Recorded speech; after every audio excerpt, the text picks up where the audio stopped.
Bersuka di dalam Tuhan rekan-rekan yang dikasihi oleh Kristus, sekalipun tidak bertatap muka karena dipisahkan oleh jarak atau mungkin waktu, tapi di kelas online saya senang berinteraksi dengan rekan-rekan hingga memasuki minggu yang ke-9. Saya berharap rekan-rekan terus berkomitmen, maju terus sekalipun akan menghadapi kesulitan-kesulitan kecil mungkin dalam kelas yang sedang berjalan ini. Untuk pertemuan minggu yang ke-9, rekan-rekan akan melihat perkembangan daripada kekristenan. Gereja yang dulu adalah hanya sebuah sekte daripada pengaruh Yudaisme yang begitu besar, tapi kali ini gereja sudah diakui sebagai sebuah agama, religio licita. Nah, tapi sayang, ketika gereja diakui sebagai sebuah agama oleh pemerintahan Romawi pada saat itu, kali ini pemerintahan Romawi yang dipimpin oleh Kaisar Nero secara khusus. Nah, Kaisar Nero membuat sebuah strategi di mana melakukan sebuah penyiksaan atau penekanan secara khusus bagi orang Kristen. Orang Kristen mengalami penderitaan yang begitu berat. Oleh karena itu, Rasul Petrus melayangkan surat yang pertama kepada jemaat-jemaat yang ada di perantauan supaya orang-orang yang percaya diteguhkan atau dikuatkan imannya di dalam surat yang pertama Petrus.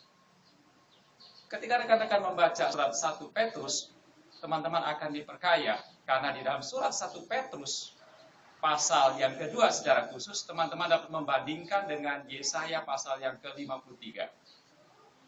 Teman-teman dapat melihat bahwa sungguh di dalam Kristus, sekalipun mengalami tekanan, himpitan, jemaat Tuhan bisa dikuatkan dan dibesarkan.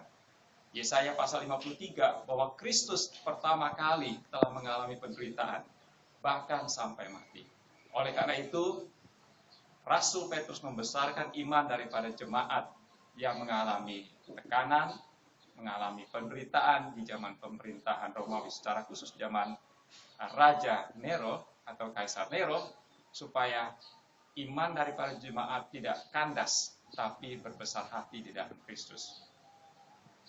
Setelah itu, ada surat yang memang tidak terindikasi atau tidak teridentifikasi siapakah penulis daripada surat tersebut.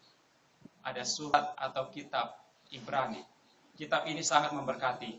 Dan kitab ini juga dialamatkan secara khusus bagi orang-orang Kristen Ibrani.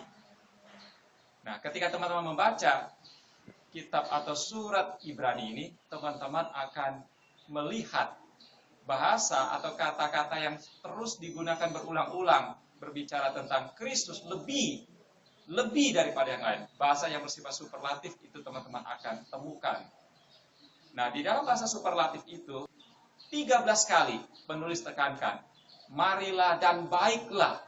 Kalau kita sudah melihat bahwa Kristus lebih daripada malaikat-malaikat, Kristus lebih daripada Musa, Kristus lebih daripada Abraham, seharusnya Kristus sungguh kita pegang dan kita pertahankan. Sekalipun pada saat itu jemaat mengalami penderitaan, jemaat mengalami tekanan, dan ada perpecahan di mana jemaat yang dari kalangan orang Yahudi dan kalangan orang bukan Yahudi, sekalipun terjadi perpecahan, tapi sesungguhnya ketika membaca surat atau kitab Ibrani, jemaat dibesarkan imannya, karena di dalam Kristus seharusnya kita menjadi utuh.